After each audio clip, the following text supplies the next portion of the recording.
कभी सोचा है जब हम कंप्यूटर का पावर बटन दबाते हैं तो असल में होता क्या है? मतलब स्क्रीन पर वो लोगो आने से पहले पर्दे के पीछे चल क्या रहा होता है? कौन है जो सब कुछ मैनेज करता है? चलिए आज इसी पहेली को सुलझाते हैं। और ये एनालॉजी मतलब ये तुलना बिल्कुल फिट बैठती है। जरा सोचिए, अगर कंप्यूटर का हार्डवेयर एक्टर्स हैं और ऑपरेटिंग सिस्टम मान लीजिए पूरा प्ले या नाटक है, तो भाई इस नाटक को शुरू करने के लिए कोई डायरेक्टर तो चाहिए, है ना? कोई तो होगा जो ये देखेगा कि सारे एक्टर्स अपनी अपनी जगह पर तैयार हैं या नहीं। और बस यहीं पर कहानी में एंट्री होती है हमारे दो डायरेक्टर्स की। एक है पुराने जमाने का बायोस और दूसरा है आज का मॉडर्न यूएफआई। असल में ये दोनों ही वो छोटे लेकिन बहुत जरूरी प्रोग्राम हैं जो कंप्यूटर को बताते हैं कि चलो भाई अब शुरू हो जाओ। बायोस को हम उस पुराने तजुर्बेकार डायरेक्टर की तरह देख सकते हैं जो दशकों से काम कर रहा है।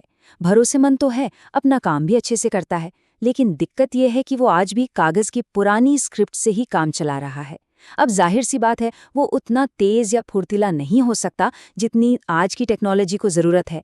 और फिर आता है यूईएफआई। ये बिल्कुल मॉडर्न डायरेक्टर जैसा है, जिसके हाथ में कोई कागज नहीं बल्कि एक डिजिटल टैबलेट है। ये तेज है, कहीं ज्यादा स्मार्ट है और आज की एडवांस टेक्नोलॉजी को संभालने के लिए एकदम रेडी है। तो ठीक है, चलिए सबसे पहले बात करते हैं हमारे पुराने दोस्त बायोस की। इसका पूरा नाम है बेसिक इनपुट आउटपुट सिस्टम, और सच कहें तो यही वो नींव है जिस पर दशकों तक कंप्यूटर टेक्नोलॉजी टिकी रही। तो आसान भाषा में बायोस है क्या? ये मदरबोर्ड पर लगी एक छोटी सी चिप है जिस पर एक प्रोग्राम होता है। इसका काम सीधा साधा है। जैसे ही पावर बटन दबता है, ये सारे हार्डवेयर को जगाता है। कीबोर्ड, माउस, हार्ड ड्राइव सब कुछ चेक करता है और फिर ऑपरेटिंग सिस्टम को आवाज देता है कि अब तुम्हारी बारी। लेकिन देखिए, टेक्नोलॉजी कभी एक जगह रुकती नहीं। जैसे जैसे कंप्यूटर ज्यादा पावरफुल होते गए, बायोस की कमियां सामने आने लगीं। साफ हो गया कि अब एक नए बेहतर स्टैंडर्ड की जरूरत है। और यहीं से कहानी में एंट्री होती है यूईएफआई की। यूईएफआई को असल में बनाया ही इसलिए गया था ताकि बायोस की सारी दिक्कतों को दूर किया जा सके। तो ये सिर्फ एक छोटा मोटा अपग्रेड नहीं है, नहीं, ये कंप्यूटर को स्टार्ट करने का एक बिल्कुल नया और बहुत बेहतर तरीका है।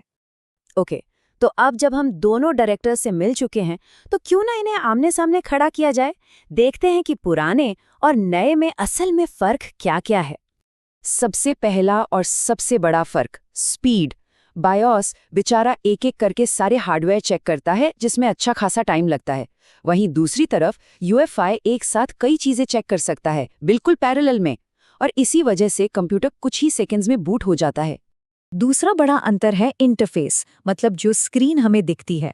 बायोस में वो नीली सफेद पुरानी टेक्स्ट वाली स्क्रीन होती है जिसे सिर्फ कीबोर्ड से चलाना पड़ता है, जबकि यूईएफआई एक मॉडर्न ग्राफिकल इंटरफेस देता है।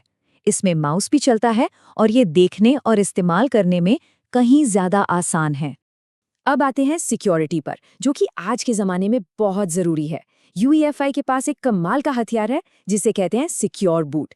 इसका काम ये पक्का करना है कि ऑपरेटिंग सिस्टम के लोड होने से पहले कोई वायरस या मैलवेयर सिस्टम में न घुस जाए। ये एक ऐसी प्रोटेक्शन लेयर है जो बायोस में थी ही नहीं। और हाँ, स्टोरेज। आज के ज़माने में जब डेटा इतना ज़्यादा है, ये पॉइंट बहुत ज़रूरी है। बायोस की एक बड़ी लिमिटेशन थी कि वो सिर्फ 2 टेराबाइट तक की हार्ड ड्राइव को ही पहचान सकता था।